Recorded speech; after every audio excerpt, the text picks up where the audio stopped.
Hello students, welcome to Geeta's biology. और आज के केस स्टडी सीरीज में हम बात करने वाले हैं बहुत ही इंपॉर्टेंट टॉपिक के बारे में जो बहुत ही ज़्यादा वेटेज रखता है, वो है मॉलिक्यूलर बेसिस ऑफ इनहेरिटेंस। चलो स्टार्ट करते हैं। हमारा पहला केस स्टडी है वो है स्ट्रक्चर ऑफ डीएनए के बारे में। यहाँ पे हमें क्या क्या बताया गया है कि वो एक डबल स्ट्रैंडेड हेलिकल स्ट्रक्चर है जिसका परसेंटेज एडेनिन क्या है, इक्वल टू थाइमिन है, प्यूरिन्स इक्वल टू पिरिमिडिन्स है, ओके। एंड उनका जो मॉलिक्यूल मेजर्ड है वो 34 एंगस्ट्रॉम है और 10 बेस पेयर से। क्वेश्चंस क्या क्या पूछे गए हैं कि आइडेंटिफाई करो उस जो भी स्ट्रक्चर है उसको, उसकी बॉन्डिंग जो स्टेबलाइज करे उसके बारे में बताओ, बेस जो पेयरिंग है उसके बारे में बताओ और एक डिफरेंस भी बताओ। तो पहले इसके आंसर्स तक जाने से पहले हम देखते हैं कि इसके कंसेप्ट्स क्या क्या पूछे गए, यानी कि आपको कौन से कंसेप्ट्स पता होने चाहिए। उससे पहले है कंसेप्ट्स इन्वॉल्व कौन से है, एक तो discovery and structure of DNA जो वाटसन एंड क्रिक ने बताया था। उसके बाद हमें चार्जर रूल्स पता होने चाहिए, यानी कि एडेनिन हमेशा थाइमिन से बॉन्ड करेगा, ग्वानिन हमेशा साइटोसिन से बॉन्डिंग करेगा, एडेनिन और थाइमिन के बीच में हमेशा डबल स्ट्रैंड होगा, ग्वानिन और साइटोसिन के में हमेशा ट्रिपल बॉन्ड होगा। और बॉन्ड्स ऑफ स्टेबिलिटी डीएनए में कौन सी होंगी, एक तो हाइड्रोजन बॉन्ड होगा, एक तो ग्लाइकोसाइडिक बॉन्ड होगा और एक फॉस्फोडाइस्टर बॉन्ड होगा। ये तीनों इतने कंसेप्ट्स आपको पता होने चाहिए, तभी आप जो भी हमारा केस स्टडी है उसे सॉल्व कर पाओगे। और आपको एक बात पता होनी चाहिए, वो है कि DNA right handed double helix है, उसमें स्पेसिफिक बेस पेयरिंग होती है और हाइड्रोजन बॉन्ड्स क्या है, स्टेबिलिटी प्रोवाइड करते हैं। यानी कि यहाँ पे जो 3 बॉन्ड्स आपको दिख रहे हैं, यहाँ पे जो 2 बॉन्ड्स दिख रहे हैं वो हाइड्रोजन बॉन्ड्स है जो क्या कर रहे हैं, स्टेबिलिटी प्रोवाइड कर रहे हैं। उसमें से हमारा पहला क्वेश्चन क्या था, identify the molecule described above. हम सबको पता है कि वो क्या है, डीएनए है, डीऑक्सीराइबोज न्यूक्लिक एसिड।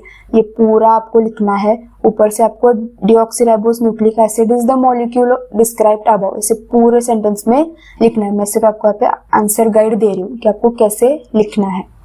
उसके बाद सेकेंड जो है वो है type of bonding that stabilises 2 strands. वो कौन से है, हाइड्रोजन बॉन्ड, 2 एडेनिन थाइमिन में और 3 ग्वानिन साइटोसिन में।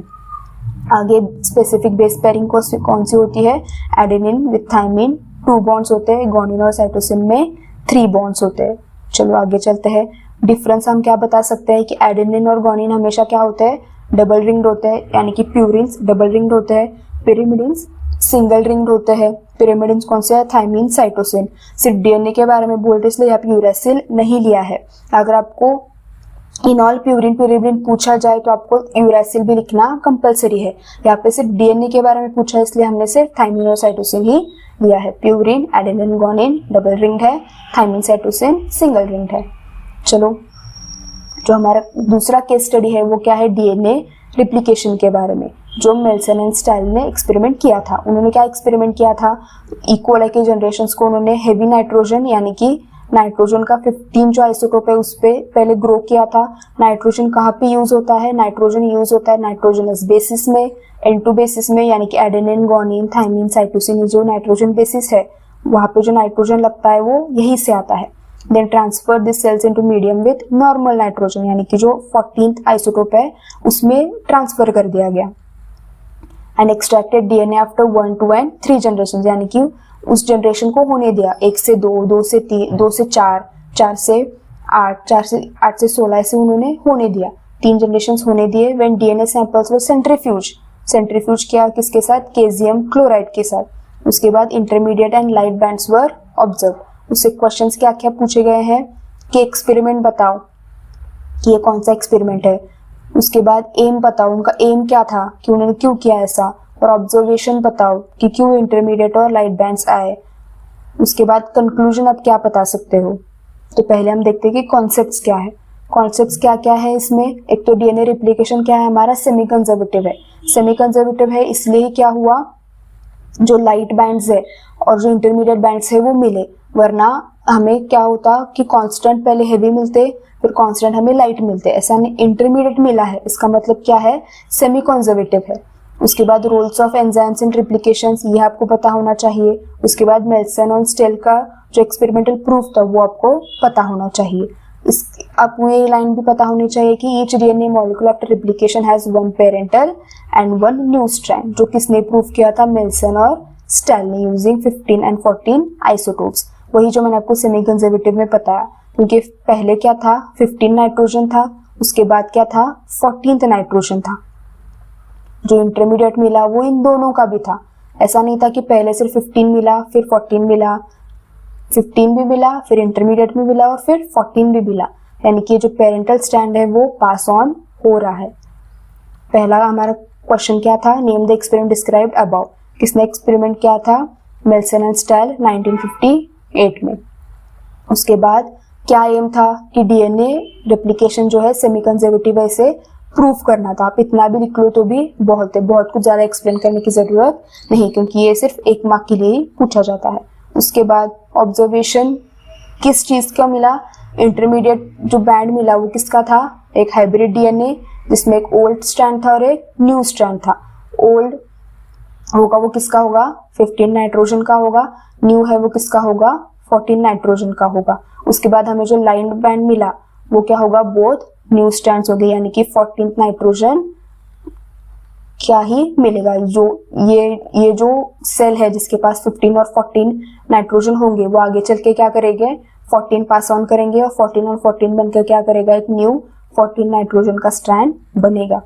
आप इतना भी लिख लो तो भी बहुत है, आपको बहुत ज्यादा डीप में जाने की जरूरत नहीं है। उसके बाद आप क्या कंक्लूजन निकालोगे, वही निकालोगे कि डीएनए क्या होगा, सेमी कंजर्वेटिव ही रिप्लिकेट होगा, क्योंकि अगर सेमी कंजर्वेटिव रिप्लिकेट नहीं कर रहा है तो हमें जो हाइब्रिड डीएनए मिल रहा है वो नहीं मिलता, हमें तुरंत लाइट बैंड ही मिलता है या फिर हैवी बैंड वैसे का वैसा ही रहता। आई होप आपको ये दोनों भी केस स्टडीज पता चले होंगे। हम आगे की केस स्टडीज के बारे में देखते हैं। आगे के केस स्टडीज किसके बारे में, ट्रांसक्रिप्शन और एमआरएनए प्रोसेसेस के बारे में। In eukaryotic cell, a gene responsible for an enzyme was found to contain both coding and non-coding sequences. The RNA formed initially was longer and had to be modified before leaving the nucleus. आपको questions क्या क्या पूछे गए हैं कि initial RNA transcript के बारे में बताओ। जो इनिशियल जो तुरंत तैयार हुआ है जिसमें कोडिंग नॉन कोडिंग दोनों भी है उसे हम क्या बोलते हैं, which regions are removed during RNA processes, mention the 3 modification that occur in mRNA before it exits the nucleus, और why is RNA processing necessary in eukaryotes but not in prokaryotes. इसमें कॉन्सेप्ट्स क्या क्या use हुए हैं, पहले तो transcription processes in eukaryotes, सबको सब कुछ पता होना चाहिए कि कैसे ट्रांसक्रिप्शन होता है, एमआरएनए कैसे फॉर्म होता है, कोडॉन्स क्या होते हैं, नॉन कोडॉन्स क्या होते हैं, इंट्रॉन्स एक्सॉन्स क्या होते हैं, enzymes and regions involve, promoter जहाँ से ट्रांसक्रिप्शन स्टार्ट होता है, टर्मिनेटर जहाँ पे ट्रांसक्रिप्शन खत्म होता है, बीच में जो स्ट्रक्चरल जीन है वहाँ पे जो एमआरएनए फॉर्म होता है। उसके बाद आपको आरएनए स्प्लाइसिंग पता होनी चाहिए, यानी कि जब एक आरएनए कट होता है उसकी स्प्लाइसिंग होती है, जब इंट्रॉन्स निकल जाते हैं एक्सॉन्स जुड़ जाते हैं, उसके बारे में आपको पता होना चाहिए। पोस्ट ट्रांसक्रिप्शनल मॉडिफिकेशंस इस क्वेश्चन में इन्वॉल्व है वो आपको पता होना चाहिए।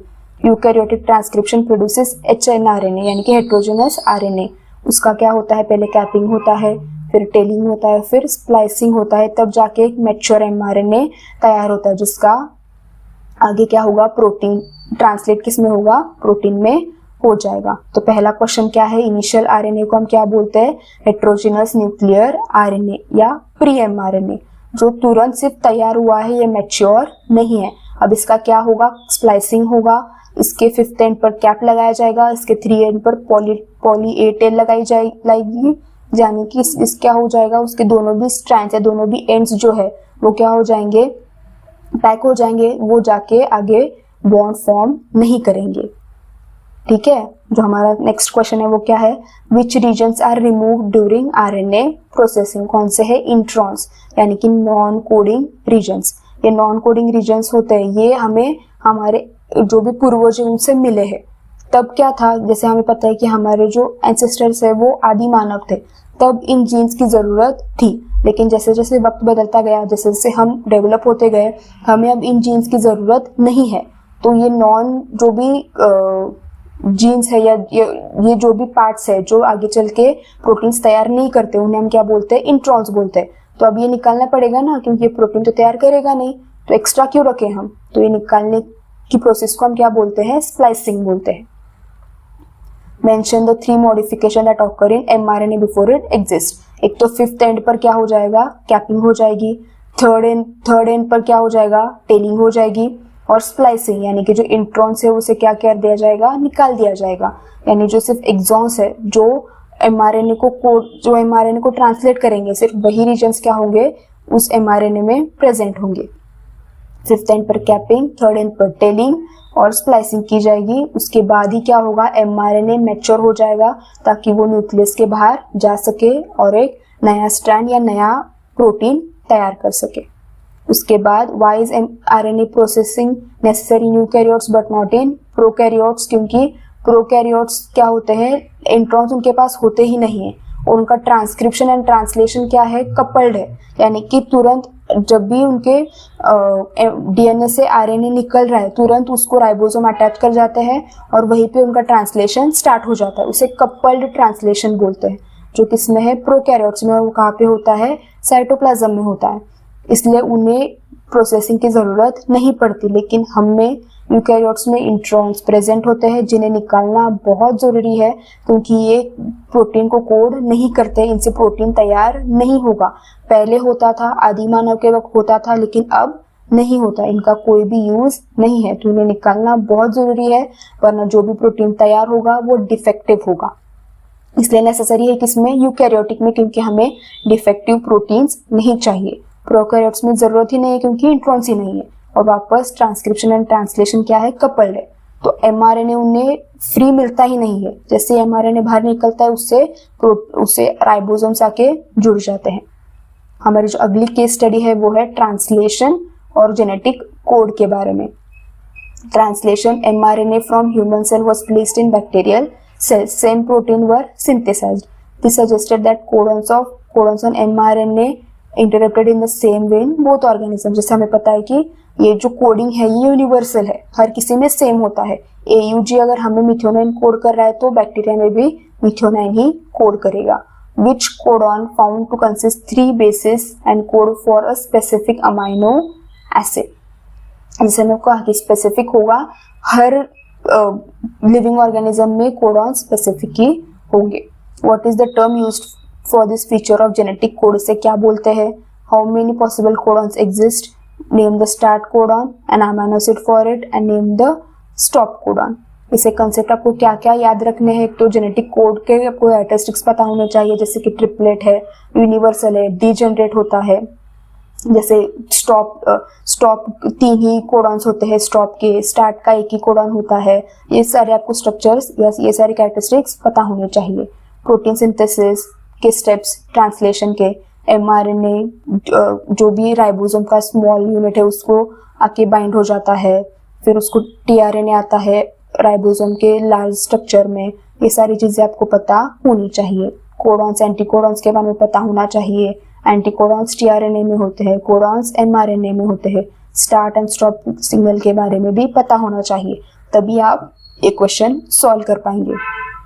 आपको एक लाइन और पता होनी चाहिए, वो क्या है, जेनेटिक कोड ट्रिपलेट है, यूनिवर्सल है, स्पेसिफिक है। स्पेसिफिक है यानी translation to occur correctly across the species, यानी आप किसी भी स्पीशीज को लिख लो उसमें जो ट्रांसलेशन है वो स्पेसिफिक ही होगा, किसी में अलग अलग ऐसा नहीं होगा, ये यूनिवर्सल है। आगे आपको आंसर गाइड टर्म को हम क्या बोलते हैं, यूनिवर्सलिटी ऑफ जेनेटिक कोड, यानी कि जैसे मैं आपको कहा कि 64 कोडॉन्स हर किसी में एक ही अमीनो एसिड को कोड करेंगे। How many possible codons exist in total, 64, जिसमें से 61 क्या होते हैं, फंक्शनल होते हैं, और बाकी के 3 क्या होते हैं, स्टॉप कोडॉन्स होते हैं। Name the start codon and the amino acid codes for AUG, methionine, ये बहुत बेसिक है। उसके बाद मेंशन एनी 1 स्टॉप कोडॉन, एक स्टॉप कोडॉन आपको बताना है। UA बता सकते हो, UAG बता सकते हो, या UGA भी बता सकते हो। आई होप मैंने आपके सारे पॉइंट्स कवर कर लिए हैं। इस वीडियो में हमने 4 केस स्टडीज़ के बारे में सीखा है। मैंने सारे पॉइंट्स या सारे सब टॉपिक्स में कवर किए हुए हैं। अगर आपको कोई भी प्रॉब्लम हो, कोई भी डाउट हो, तो आप कमेंट सेक्शन में बता सकते हैं, मैं आपका डाउट ज़रूर क्लियर करूँगी। अगर ये वीडियो आपके लिए कहीं से भी हेल्पफुल रहा होगा तो प्लीज़ इसे लाइक कर दीजिए और शेयर कर दीजिए। Thank you.